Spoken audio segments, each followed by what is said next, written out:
Hello, and welcome to Expose Yourself to Art, the show where we talk with our guests about their art and the creative process. My name is Linda Scheller, and today I'm so pleased to have as my co host Linda Knoll. Come on in, Linda. Oh my. Hi, Linda. Hi. It's great to see you. And I'm so excited. We get to talk with Polly and Burt Vasche, who we sing with in Modesto Symphony Orchestra Chorus.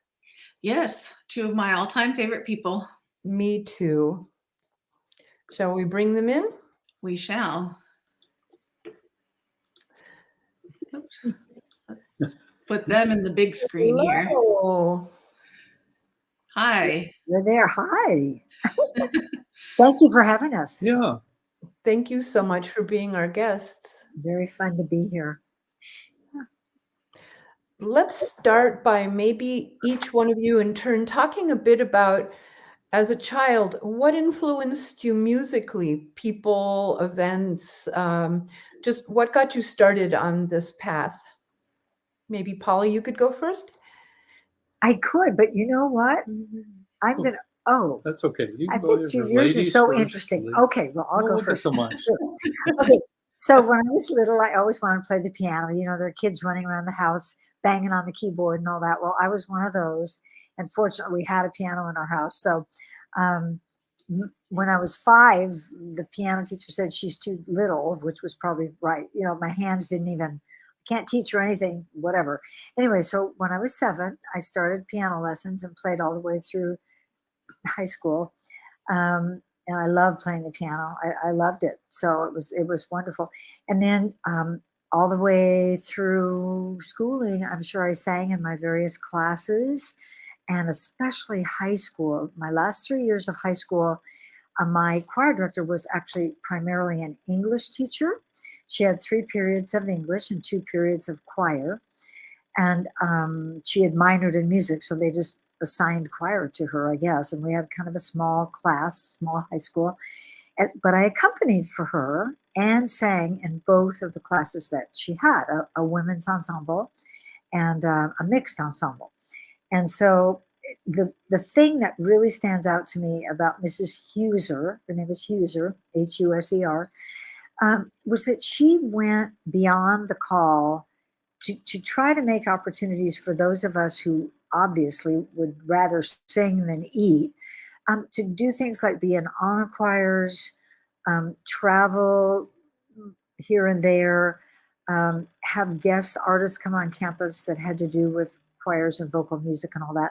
And so it was very inspiring because we sang, I remember, and then just the last thing I'll say, and I'll give it over to Burt, about my high school years is after my sophomore year in high school. Wait, 2 things I want to say. After my sophomore year, I went to summer camp, and that was, my parents sent me there, but Mrs. Huser probably told them about it, up in Idlewild. I was going to school in San Diego area. So I went up to Idlewild, and the guest artist and teacher that summer, here I was like 15 years old or 16, whatever it was Meredith Willson. Now, Meredith Willson had just put Music Man on Broadway. And so he wasn't a huge name yet, but he became a huge name, obviously, because of Music Man and all of that. And so I remember singing under his direction, and we didn't do all musical theater stuff by any means. We did classic, and we did Ralph Vaughan Williams' Serenade to Music out in the woods, outside in the woods, with a small orchestra that was up there. Anyway, that was just this. I felt like I was in heaven. I just felt like I had gotten carried away to some amazing place, you know. Then the second thing I was going to say is after my junior year, not after, during my junior year, Mrs. Huser had some of us audition for the All Southern California Honor Choir. And there were 500 kids in that, 500 kids in the honor choir. At the Shrine Auditorium in Los Angeles under the direction of Charles Burt, who was at USC at the time and is one of our legendary conductors, nationwide. And so just those experiences alone were like, wow, that's amazing. So I love music from the time I was tiny, but it kept building because of experiences like that. And now, Mr. Vasche. Okay, well, my story is a little bit different. Part of my heritage is German, part is Dutch.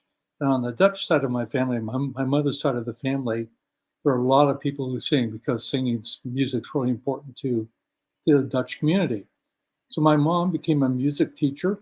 She actually taught elementary music out in Houston. We put on operettas at the Modesto High Auditorium with like 350 kids, one of whom was Eddie LeBaron, who eventually was a very famous NFL quarterback, even though he was very small, about 5'3". That's a neat So anyhow, connection. she also was a cellist. And when the Modesto Symphony was formed back in the start of the 30s, for 10 years, she was second chair cello in the Modesto Symphony. If you go to the symphony office, you can see her picture up there right behind Bailey Langstroth, who was one of the co-founders of the Modesto Symphony and first chair cello. So anyhow, as we grew up, 2 brothers and 2 sisters, all of us learned piano. My mother was the teacher. And then And stringed instruments. well, we all didn't learn stringed instruments. Oh. We all learned piano. And then because both my parents were educators, especially my dad, we moved various places. Wherever we went, music was important. So, for example, we were in Olympia, Washington for a year and a half. He was in the State Department of Education. My mom put together, she remembered the standard school broadcasts that we used to have here in California that went into elementary classrooms. And so she created her own program called Down Music Byways. And I remember when I was like 5 years old, going to the radio studio with her. They had the old huge old, bigger than 33s or 78s, these huge records. They'd mark all the cuts on there, like from Shostakovich or whatever she was going to do her show on. They'd mark it in chalk and then play it. So I remember that. I still have all the scripts somewhere from these programs that she did.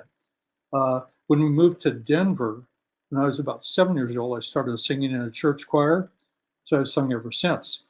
But my primary musical background, I would say, was first instrumental, because when I was in the 4th or 5th grade in Sacramento, I started playing the string bass, which lasted for a year until I switched to cello, mainly because it was easier to take a cello home to practice.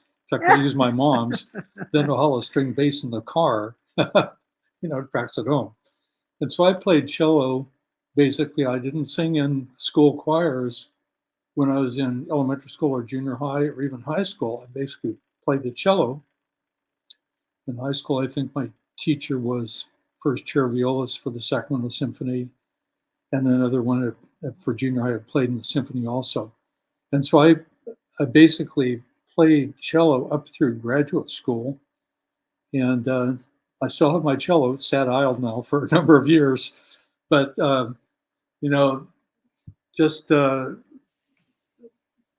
think cello is a very sensitive type of instrument in terms of drawing emotion out of an instrument, which obviously has carryover into choral music also.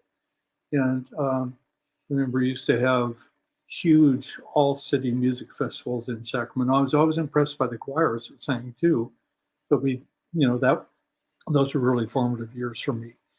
And so, I'm forever indebted to my mother for, number one, teaching us piano, and number two, really encouraging me and allowing me to pick up a stringed instrument.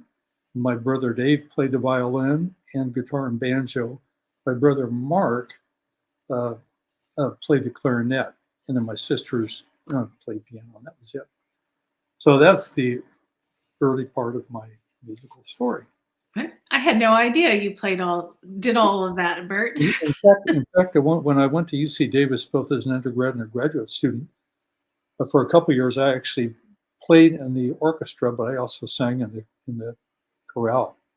And you've been singing in church choirs. I've been singing in church choirs probably for 60 years. Your whole life, yeah. Yeah. From boy choir. because his mom had him and his brother sing in the boy choirs at their churches. Well, and actually in Sacramento, Or children's choir. this is very formative too, because the church that we went to had 14 choirs, including 2 junior high boy choirs, about 40 each. And so it was great, pretty strong musical background there too, especially choral music. It's a different world. It's a It's a different world now. Yeah. So, yeah.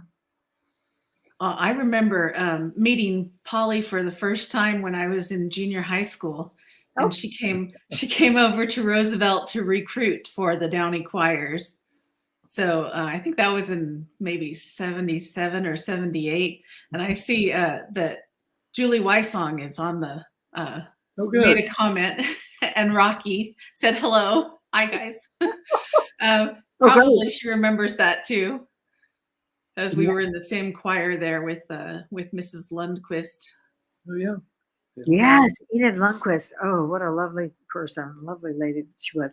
Roosevelt has had just a wonderful history of great music program here in town too, under Mr. Underwood, Lance Underwood as well.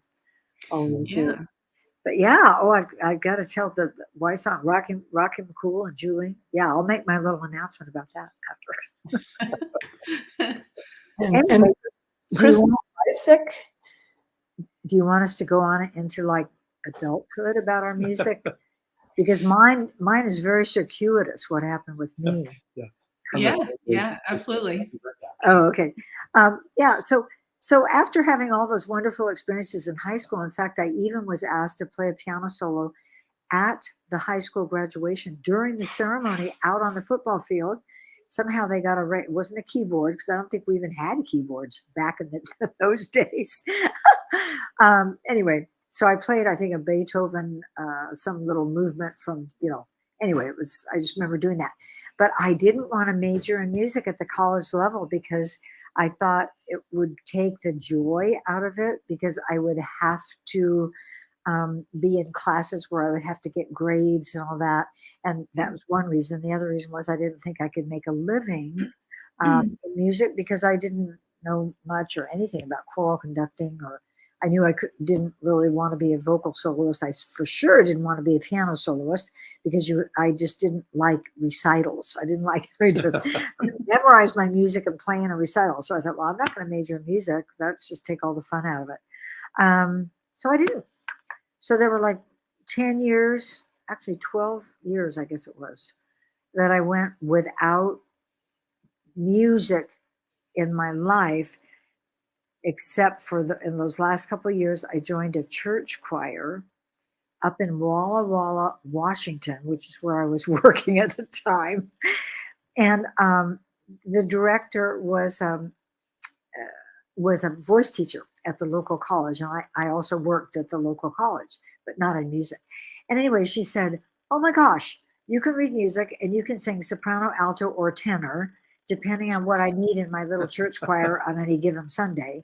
So that's fantastic. And now you're helping play piano for my voice students when I need you to fill in, and blah, blah, blah, blah, blah. So she encouraged me to go back to school and study music. And I said, I just can't do that. I already have 2 degrees and blah, blah, blah, and it's expensive, and I'm just not. But then after thinking about it for another year or so, I did decide to go back and study music at the age of 30. And by an even more circuitous route, I wound up at Cal State Stanislaus, which was kind of a new school at the time, about 10 years old. And or 15 years old, I guess it was. And of course, started by Burt's dad, but I didn't know Burt. I didn't know his dad. His dad had passed on by then anyway. But I stayed there 3 years, got my bachelor's in music, student taught with Eleanor Haynes at Downey High School.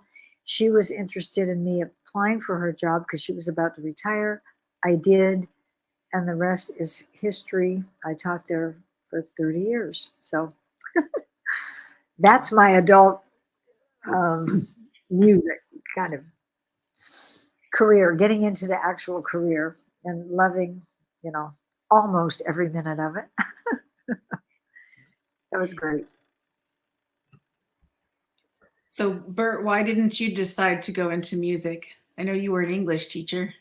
I was an English teacher, and actually, because we moved down to Turlock to start Cal State Stanislaus State at the time, just at the start of my senior year in high school. And I had decided, well, I had a hard decision to make when I came out of high school. I went to Sacramento High for 3 years, and I was trying to decide between physics, math, and English. And because I really was thinking about going into pre-law, and I really wanted to go to UC Davis, and figured, well, that way I could maybe get an internship in Sacramento while I was studying pre-law or political science. So I went to UC Davis as a political science major, and I changed after 2 years to English, partly on the suggestion of a couple of my English teachers my freshman and sophomore year, who said, you write really well. You should really consider going into English. Plus the poli-sci department, they were at each other's throats all the time. I thought, now these guys aren't even lawyers, and they're ripping each other apart. And that's not me. That's not the type of person I am. I get no joy out of that. Plus music I was always listening to music and singing. It was just emotional and psychological relief for me. And I didn't, maybe sort of like Polly, I preferred to enjoy it as opposed to making it a job that I had to do. And so as it turned out, of course, I have the best of both worlds now because I can sing. And when I taught at Downey, English and yearbook journalism for 6 years, and also a little bit of speech and SAT prep. We also had an FM radio station at Downey for about 18 years. And I was the advisor of that about 16 years. And so that sort of exposed me to music that teenagers were playing, because they, for 4 hours each weeknight, the students who were licensed engineers could run their own shows for 2 hours apiece. So we had everything from acid rock to jazz, first jazz program in the Central Valley. I did actually a classical program for a year or 2 years to fill in a slot late at night, one night a week. So I kept that interest alive. And in fact, the Modesto Graffiti Museum, which is sort of in process, will have a component designed for radio history in Modesto, part of which is KDHS, our Downey station, a little bit on KBHI, which was the station of Bayer, which was on for a couple of years and then they went off. But, so that was sort of an extra musical but non-musical connection too, and it certainly gets into other art forms too. So, but then when Polly came to Downey, I was already there 5 years, and she can tell part of the story. But basically, I was singing under Eleanor McKnight Haynes, who was the choir director at First Pres downtown, across from the McHenry Museum. And so she and Alan Boyer, who was a voice teacher at JC, sort of directed the First Pres choir. And so I got to know Eleanor that way. And as it turned out, in '73, when the Downey choir went to Europe, one of the photos we have actually is a photo taken outside the University Church in Vienna. So that I traveled with them on that particular trip as a chaperone. And 2 more years after that, I was on as a chaperone with 5-week study tours in Europe. So we visit art museums and other things of historic and artistic importance. And so when Polly first was a student teacher for Eleanor and then became the choir director following Eleanor had hosted a choir from Southern California the year before she retired, and she had promised that the Downey choirs would have a return visit to Huntington Beach, which had hosted us. So Father sort of fell into that, and she said, "What? I'm a brand new teacher. I need to have a faculty member with me." And Eleanor suggested me because I travel pretty well. Some call me Columbus because I can read maps and stuff like that. Plus, I also drove an extra vehicle. So we did 25 choir tours together. Yeah, It was a lot of 25 fun. plus. A lot of fun. Yeah, and on that first choir tour, the Nightingales Oh, yeah. and other miscellaneous choir members were playing matchmakers, and they would come to me and say, "Oh, Miss Phillips, my maiden name is Phillips. What don't you think Mr. Vasche is a nice person? He's a nice man." And then they'd go, then Yeah, they'd run go over with to me. Burt and say, "Oh, don't you think Miss Phillips is, Yeah. all that sort of stuff." It was a riot. Yeah. And then, in fact, when we got married at the end of that following, that was at the end of my first year. We got married at the end of my second year at Downey. The yearbook, I think, was Yeah, we had a spread on. dedicated to On the us two or of us, something, yeah. or there was a feature in the yearbook on us getting together. Because actually, there was a question when we got married and we were both going to be at the same school, whether there was a fraternization rule at the faculties in the city of Modesto that you couldn't have members of the same couple, teaching at the same school. And there was actually precedent for that. And since we had both been hired independently there, it was, that turned out not to be an issue, but it was kind of interesting that back then they even considered that. And one of the presidents was Dan and Chella Gonzalez. Of course, Chella taught art. Oh, They were yes. both at Grace Davis High School. So And he was athletics and yeah, she was athletics, art. But Yeah. they were already hired together, although they may have been hired separately before they got married, just like us. We don't know the exact story on that. Yeah. But we knew they were there together. So anyway, so we're kind of drifted away from music a little bit. But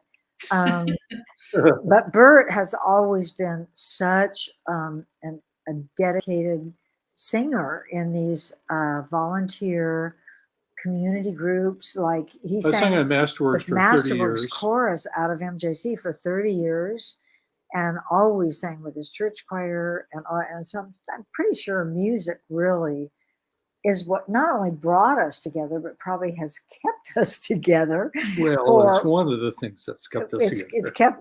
We're coming up on 45 years. So yeah, that's a lot of music experiences and traveling together to many places with various choirs to sing overseas and go to concerts here and there and everywhere. And so it's been great. So we appreciate the opportunity to talk about all that. It's fun. At what point did you both get involved then with Modesto Symphony Orchestra Chorus?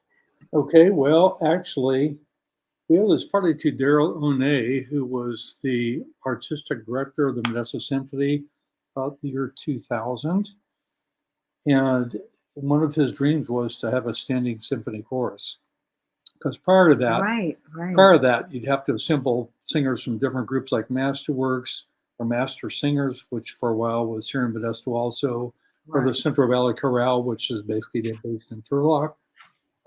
And so there was always some difficulty really assembling groups. So wait, I'm going to interrupt you just for a minute, because really it was and there was some contention about this later. It was listed in the MJC's schedule of classes that the MJC Masterworks Chorus would perform their vocal music, these masterwork pieces with the Modesto Symphony. So that kind of went on for years and it worked out okay. And then that kind of diminished a little bit to the point that there was some competition among different singing groups in Modesto and everything. So Daryl's vision was, we just need a standing symphony chorus. Modesto under our own auspices. And Modesto, back in the 30s and 40s, was known for its music programs. I mean, elementary, junior high school, and even 50s collegiate, and 60s. even the 50s and 60s. With Eleanor and Bob so Wayne, different now. All those people. And so anyhow, Daryl sort of put together a little committee. We were on the committee. John Carter, who just retired from Columbia College, was on. I think Candy was. I forget who else was. There were 8 or 10 of us. Yeah. 8 or 10 of us. And so we sort of established it. And then just about that time, who appeared on the scene but Daniel Alfonso.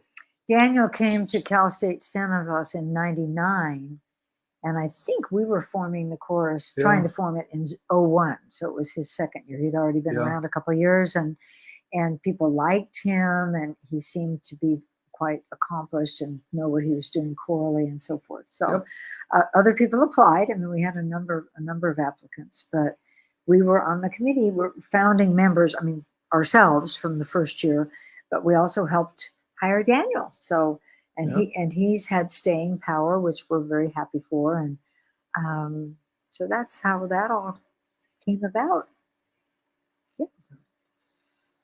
A lot of good experiences with symphony chorus. Definitely. Do you guys want to look at some of the pictures that you brought?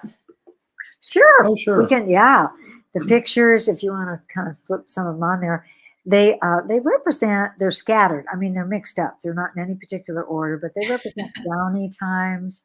They represent us singing together. This one, for example, is maybe in the '90s with a semi-professional ensemble called the California Choral Company that we both sang in under the direction of William Denning, who was the choral director at UOP and then went to USC.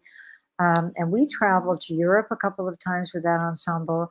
This is shown at our summer choral directors music camp, and the choral company went up there and sang for that For ACDA, music conference, that summer music conference is what that one was. Yeah. Comfortable gown. I will say that was a really good gown. I always felt like I was putting my bathrobe on. Oh my gosh. I remember all the controversy we used to have over choosing Nightingale's dresses. Oh yes. yes. Oh my gosh. Well, to this day, it's hard to outfit choirs with things that you never get things that everybody's going to like. But yeah, but that was a good one. I think most of us these traveled really, really well. Oh too. yeah, you could just scrunch them up. That was great. So that's that one. Let's see what we got here. A couple of our friends. Maybe we should move on. These are just good friends in music. He's a world-class conductor, actually. Paul Solomonovich. And then Carol Glenn was taught at Mark Twain here for many, many years. She lives in the Seattle area now. But Carol Glenn is the one who took me under her wing as a new choral director when I came here, or came to Downey, and got me to join the American Choral Directors Association and become an officer in this Northern California.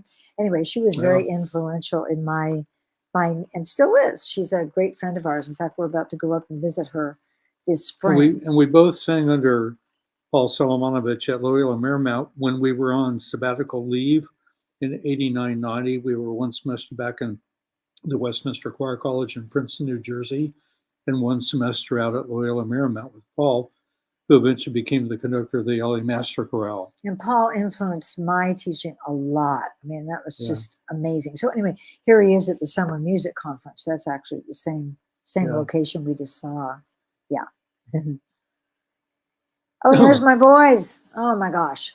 These guys are from around 1990, 91. They sang for a couple of years. They call themselves the Homeboys. The little sign there says that. And the lady standing on the left is the mom of Donovan, the taller boy right behind her. So she helped drive the boys up for that day. I think they just drove up for the day and drove back because our summer music camp is in Oakhurst, right out of Yosemite. And then these four boys had a concert on. Had this incredible little stuff that what they would do is play like the Nylons, and I can't even think of all the groups they listened to, and they would just make up the music that sounded like what those groups sang, and it really did sound good. They were awesome. And so I said, why don't you guys come up and give us a little music in the evening after I checked with the organizers of the summer conference, and so the boys came up and sang. So that's what that is. We had so much fun with them. It's great. Yeah, that's the music camp up just out of Oakhurst. Yeah. Now this is from a trip we had in 2015.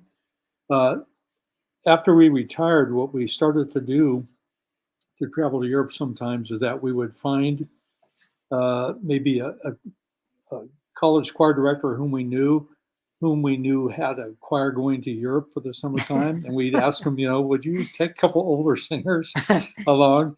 And so it's 2015. Can we This tag along? with a group of 3 different choirs from the Bay Area, San Jose State, and a couple other choirs over there that went to the Baltics. Estonia, Latvia, Latvia, and and Lithuania, of all things, which Yeah. right now are like at the top of the news because Yeah. they're right on that Russia fringe zone. And these little Baltic states have an incredible history of singing to save their nation. You Yeah. may be aware of this. I mean, it's called the Singing Revolution. I'm going to start crying if I talk about it.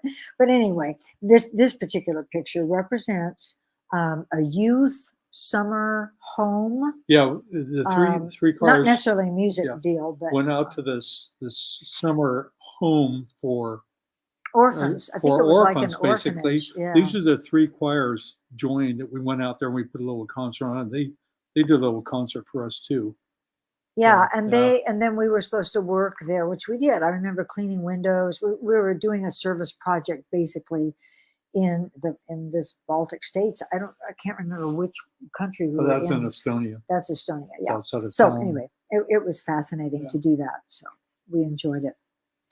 That was with San Jose State, basically. That's our own Modesto Symphony Orchestra and Chorus. Yep. And Linda Knoll is one of those, and Linda Scheller both. We're not sure which year that is, but anyway, that's one of those performances. And this is, I think, from about maybe 2004. Well, it doesn't matter. I forget now which one it was. But like Linda Knoll says, that is David Lockington on the podium. We look so small up there, and it's right when we're up there, we're crammed together, and we feel like it's just this humongous group. And then we see it there, and it's like, oh my gosh, it doesn't look all that big because it's of the perspective. But I'd say we probably had 120 or so people on the risers there. It's hard to really tell, but it's a nice big group and a nice big sound. We're very proud of Symphony Chorus and what they've been able to do under Daniel's preparation. Obviously, there we're singing with the symphony conductor. And Burt has a very, very important role with MSOC. He's our manager. I'm sort of a conduit from the director to the chorus. He does have an important role in that, but he attends to a lot of details that otherwise would, I think, go unnoticed or Burt takes meticulous notes. So during the rehearsal, when Daniel says, "Oh, measure 84, you need to breathe here, but not there, and I want you to make this tiny change here, and don't miss this crescendo," and Burt gets everything down, everything for all the parts, and then he sends us the notes every week so that we can go over what Daniel said, and it's been so helpful. It's just, it makes all the difference. I'm glad to do it. It is a huge project for him, but yes, it actually started. He is glad to do it. It started for a couple of reasons. Number one, some choruses with which we have sung, especially we sang for 3 2-week sessions back in the early 80s with Robert Shaw in San Francisco.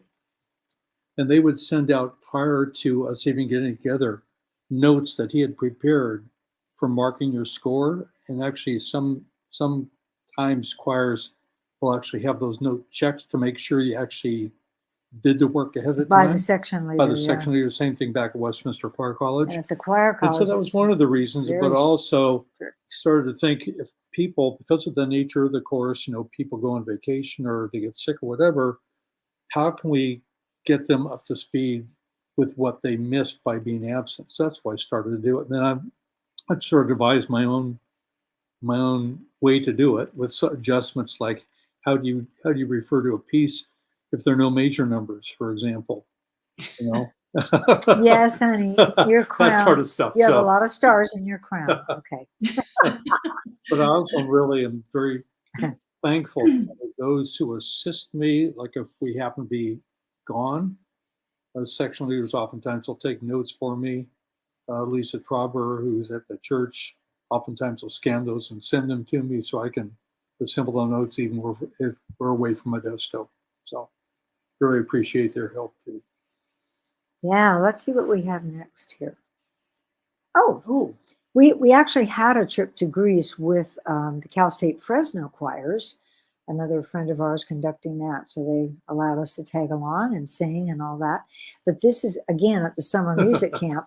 But they have a party night, and the theme night was toga. It was toga night, I think. Greece, yeah. And so we thought, well, I didn't particularly want to wear a toga. I didn't have one handy. So we had our T-shirts, our shirts that we had bought in Greece. So Burt has his Parthenon shirt on. And I don't know, what is Yours mine? is from What does mine have on Santorini. it? Yours from Santorini. Mine says Deep Blue in Greece or something like that. Yeah, that's all Because it's Santorini. all blue and white. Those Greek islands are fantastic. So, yeah. And then the next picture is in the Czech Republic, I think. I think, no, this is not No, Czech wait. Republic. This, Let me I see. think, might be Tallinn, Wait. Estonia. Mozart Requiem. Oh yeah, that was the San Jose State trip. So that is in Estonia at their concert hall in the capital city of Estonia In Tallinn. with the local symphony. Yeah, the Mozart Requiem. That was wonderful. Okay, this goes back to about 1993. This is Yeah. in Karlovy Vary, Carlsbad in Bohemia, now Czech Republic. Yeah. California Choral Company. California Choral Company was a resident choir for a week each of 2 years, and this was the final concert that we did.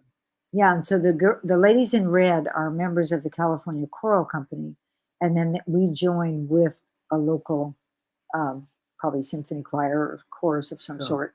And the gentlemen, you can't tell because they all have tuxes on. Sorry, guys. But anyway, this was at one of the beautiful European concert halls there in the Czech Republic. It's gorgeous. Oh yeah, and there we That was the are. program. Anybody who can read Czech, there you go. That's our program. And Okay, that's the California that's Choral also Company. the California Choral It Company. was sort of interesting because the way this worked, most of the singers were graduates of the University of the Pacific, and they'd sung there under Dr. Denning. A couple of us had not. So when he put the California Choral Company together, basically the plan was we'd meet for 1 week at the start of the season, and then like a Friday night before a concert, we would get together these singers came from all over the state, get together for a couple of hours Friday night, go to bed on Saturday, sing the concert, and then disperse to wherever you came from. And then the next concert could have been 2 months later, you get together to the same schedule. So it was a little bit different. It was a little scary, no actually. weekly rehearsals. Because it was hard music. Stuff like Alvo Parrot, which is a 12 part. You just I have would to sing be, stuff you have like to be that. able to read and listen and hear. And it was a great experience. So we had among the people here, we had a formal FBI or CIA agent. And when we were in Czech Republic one time, actually we were meeting some of the local representatives. And it turned out he met one of the guys that he was assigned to cover working for the CIA or FBI. The other guy was a Czech spy. Oh my gosh. It's very, This gets kind of So it's very, complicated. very interesting. It's amazing where music will take you. Yeah. Yeah. But it was just, Yeah. it was a wonderful experience. Singing with them. And there's just another. This is I don't think we need Salzburg Cathedral. to detail these quite so much. Yeah. We're not, that's Salzburg. We sang on, when we were on a Gorgeous. different choir too. We were actually on a church choir. I was telling Linda Knoll, or both Lindas actually, before we got started with the broadcast, that so much of our travel has had to do with music. And so therefore, I'm thinking music, music takes you places is one of the quotes I had on the board there when I was teaching, which is very true. Yeah. But I think Burt and I would have traveled regardless because we both love to travel. But it adds that extra layer of meaning to be in these beautiful cathedrals and make music, because that's so much of the music we sang was written for these particular spaces. And it makes a huge difference to sing them in like a dry concert hall, or certainly even one of our local churches, nothing like obviously the Salzburg Cathedral. And so just to have that experience, plus the camaraderie of traveling with not just a tour group, but a group of people that is actually bonding through making music. So we just feel so fortunate that we've been able to do that multiple, I mean, so many times. And hopefully it's not over. Hopefully we can keep these trips going, at least for a little while here. So that's one of them. Yeah. Some of my best memories of high school are the choir tours. And I remember very specifically singing in an empty Grace Cathedral in San Francisco. And how it was just so awesome when you're in high school and you don't know anything, right? And it's awesome. Really, honestly, it's awesome at any age. Yeah. Because Burt and I go back to Grace Cathedral every December for their choir, men and boys choir concert with orchestra. And to hear that sound reverberating, we just don't have spaces like that we go to, you know. And if there's a 5 or 7 second reverb, and just the beauty around you, and it really transports you.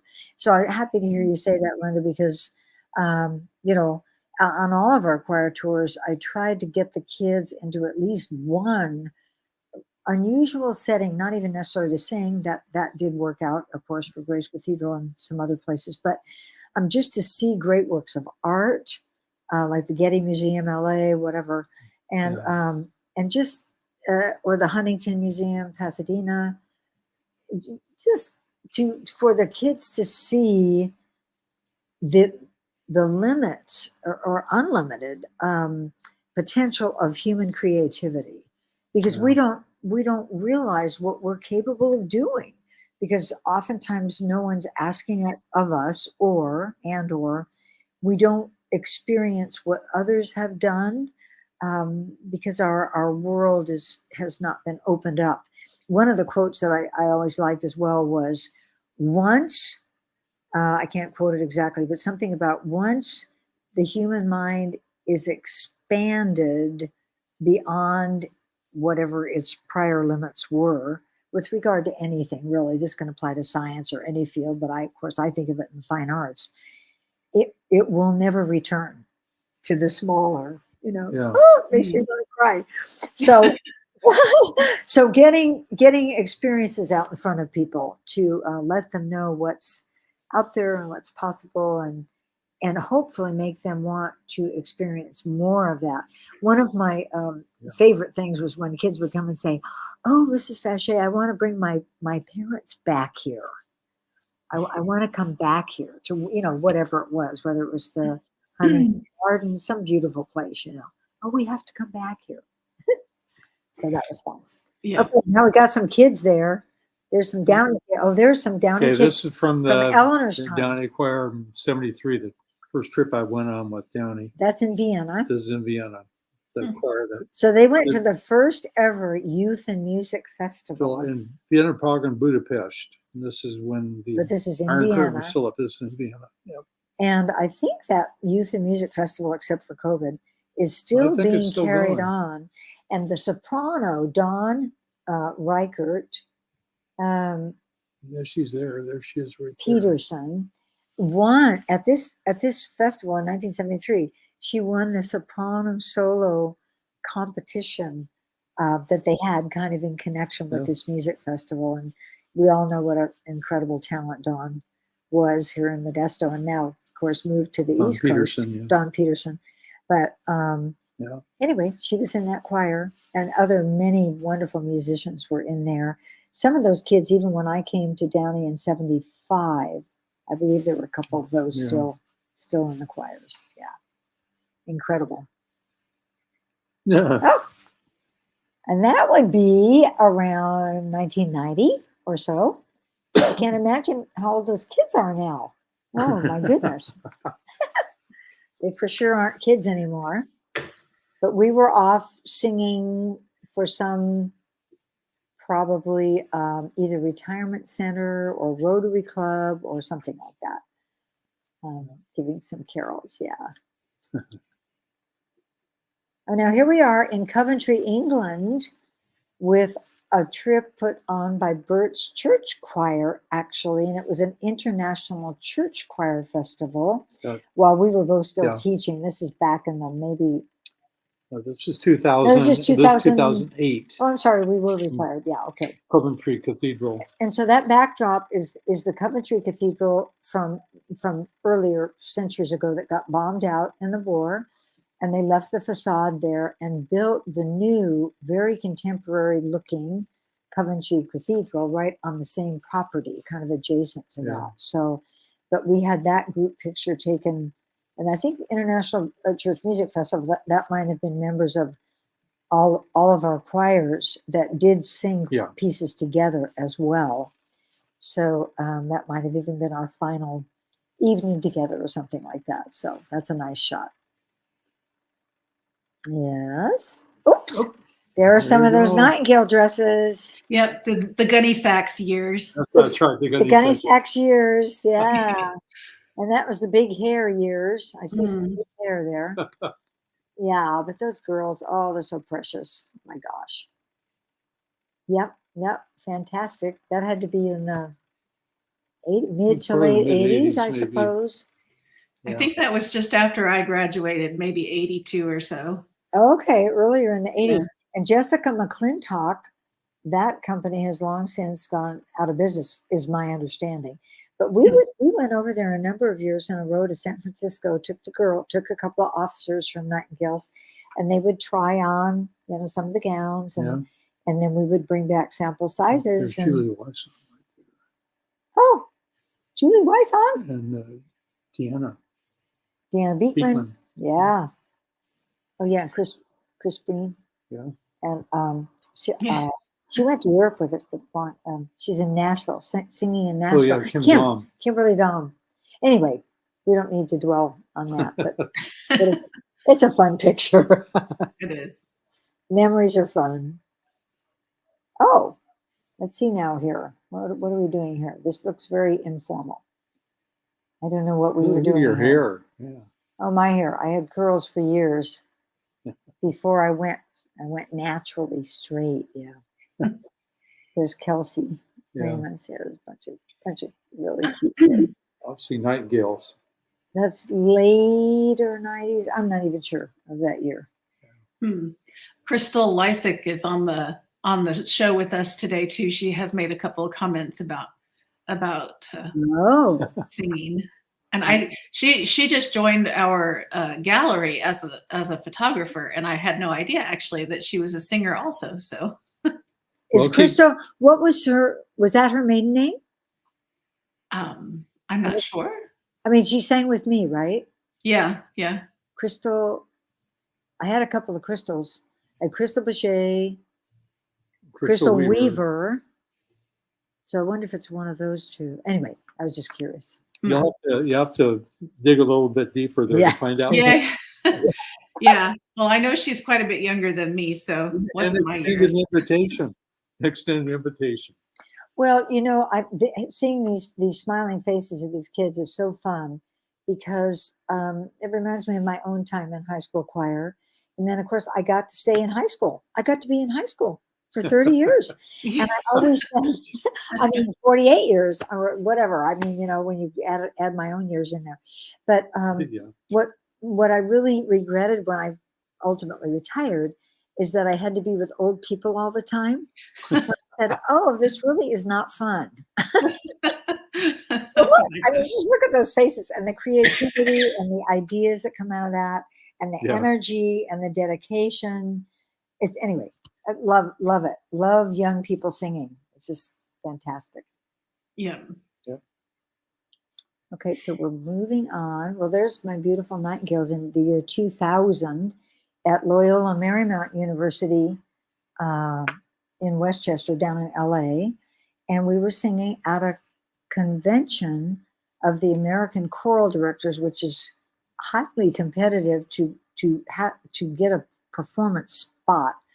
and you're singing in that particular hall. It was seated 800. There were 800 choral directors that we sang for, and they sprang to their feet afterwards because the girls just did such a beautiful job.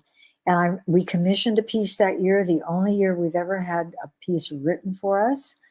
And we also had an artist come from the Midwest to play hammered dulcimer on a different piece that he had written. We didn't commission him, but the hammered dulcimer added a lot to the piece. So I said, we got to get Malcolm to come. So Malcolm Dalglish came out and played that number with us. But anyway, and our principal also came on that trip. That's too, definitely a high point in my career, and I thank those lovely ladies for working so hard and doing such a beautiful job. Yeah. Oops. Now we get into another situation here. All right, these are my boys. Some of my boys. I took 40 or 39, I think it was, down to Pasadena. Totally different year, just a few years before. I think this was 96. Also to sing for the same group, the American Choral Directors Association, but this was not a concert. It was a teaching session, and the name of my session was Robust, Romantic, and Rowdy. And so these boys came into the session, stood on the risers and everything, and all of the people in attendance, which we probably had 50 or 60 of the choral directors there at that particular session, got a packet of music, all of this music that I was demonstrating, these 3 styles that I like to zero in on for the boys. They're really hearty, like the sea chanty songs, and really strong sounding songs. And then the romantic, which were actually kind of my favorite. Well, they were all favorites, I don't know. But anyway, the beautiful lyric, because then the boys' voices sound really beautiful. And then this rowdy, we had a lot of novelty type numbers and jumping around with kazoos and stuff like that. So or in Downey, they would jump off the stage and run into the audience in the middle. So we were demonstrating, and I was very fortunate to have a men's choir all of those years. Eleanor had it, of course, before I went there. And now, well, we won't talk about now, but great memories of not only that particular choir, but my men's choirs in general. And I think high school men, they love to sing, they love to be together. I think they just do a great job, a better job, actually, almost singing and vocal production wise, without having the distraction of the girls there. And I don't mean that as a joke, really, but it's that men's choral sound is a sound unto itself, just like Nightingale's. The treble sound is a sound unto itself. And if people are fortunate enough to be in an all male or all treble, I guess I should say now, all treble or all bass choir, because there are the sexes have now become more intermingled, that they want to sing, they can sing the parts and be in the. So now they're called at the school level, I think legally they're called tenor bass choirs rather than men's choir, or soprano alto choirs, or treble choirs rather than women's choirs. Yeah. That's just a side note. But having those special sonority and that special sound was just a privilege to be able to have that going on at Downey during those years. And it's the other high schools. The other high schools had maybe not so much men's choirs, but women's. Now here we are. This is my church choir, 2015 or 2008. Yeah, the church 15 choir. 16. In probably. This actually is in the like convent of Milk, which is in Austria. But it's kind of out in the fields. Yeah. It's this huge cathedral. It's the largest religious library in Europe. Out in the that fields. Particular abbey. And that's Rich on the far left. It's Rich on the far left, and actually Ginger is over on the far right. On the far right white hair. and back, yeah. Yeah. Ginger and Rich. And there we are singing at Carnegie Hall. Now this happened because we had taken the sabbatical leave, which we mentioned in 89, 90. And while we were at Loyola Marymount University, we sang with Paul Solomonovich. And then a few years later, he was invited to perform at Carnegie Hall with his Loyola choirs. We were no longer there, but they invited alums who had sung with Paul to enhance the size of that choir. So We said we'd love to go. Actually, we sang in Carnegie Hall twice, I believe. Burt and I have. Once with Rich's church choir at another church choir festival, and then with this Loyola group. Yeah. Very, very exciting. And I sang actually during the ACDA National Convention in New York City. I sang with the Westminster Choir College alums at Lincoln Center with the New York Phil doing the Berlioz Requiem with Charles Duclos. Yeah, just it's incredible. Montreal's conductor. I mean, when we just even are saying this, it's hard to believe we're saying it. We only have a few minutes left, honey. Yeah. So maybe we can just zip through these last ones, Linda. I'm sorry, we're talking too much. Get that one down. Yeah. Yeah, Well, we should see the next one because it has handbells in it. This is the Women's Choir from Loyola. We sang at International Male Choir Festival in Vancouver. The clinicians were the King singers, and after they heard us sing, they said, "We have nothing to say." It's an incredible. That's enough. Men's choir. Men's choir in There Vancouver. we both ring handbells. Handbells, too. okay. Thank you, Rich Cola. That's at my church actually, but we both ring bells. Okay. Next. Oh, there's Paul again, and there's the choir director from the choir college, Right. but we don't. Yeah. Flummerfelt. Joseph Flummerfelt. Yeah, there they are again. There we are with Joseph Flummerfelt at a performance site, obviously doing something. And that might be it. Oh, there I am conducting. A couple of years ago, I conducted a honor choir for Santa Monica, Malibu. And there were like 250, I forget how many kids there, grade 4 through 12. Yeah. So that was fun. And then, is that our last one? Oh, there we are with John and Linda Carter of Columbia College up in Columbia at their Bach Festival. They asked us to come up and sing a couple of quartets with them. So we did. That was fun. Okay, this is from Tallinn, Estonia. Polly mentioned before the singing revolution. This history of Estonia, when it was occupied by Russians, they were prohibited from singing Estonian national anthem. But every year they would have a singing competition here with all these little choirs from throughout the country. They'd be up there on that particular stage, holds 20,000 people up there in the amphitheater. Yeah, that shell holds 20,000 singers. Yeah. And the year of the competition, the director, this is packed, it holds 100,000 people in the grassy area. And so the director purposely directed the Estonian national anthem in Estonia with all the Russian officials right in the which front was row. forbidden. Yeah, it's forbidden. And there was nothing they could do about it because there were 20,000 people up there. So this little statue over here is that director. That did that. But if anyone, I just want to say, if anyone wants to see this incredible deal, it's probably on YouTube. The Singing Revolution. Yeah. Just remember that term, because it's about a 45-minute documentary of what these countries, these three Baltic states did when Russia and other nations actually have overrun them. Yeah. But they've kept their identity, they've kept their sovereignty because of the heart music. And through music and through singing. So, yeah. We'll definitely look that up. Yeah.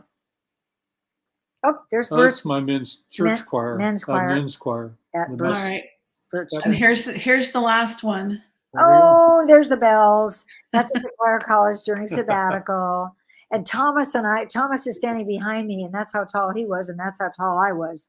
So it was like Mutt and Jeff, but he was great, and he coached me, and I was able to.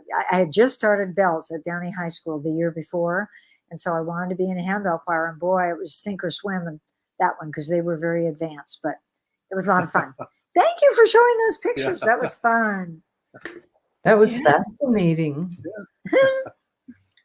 Yeah, travel is really important. And just maybe I should say that little word now about the Downey Choir alums coming together on June 25th.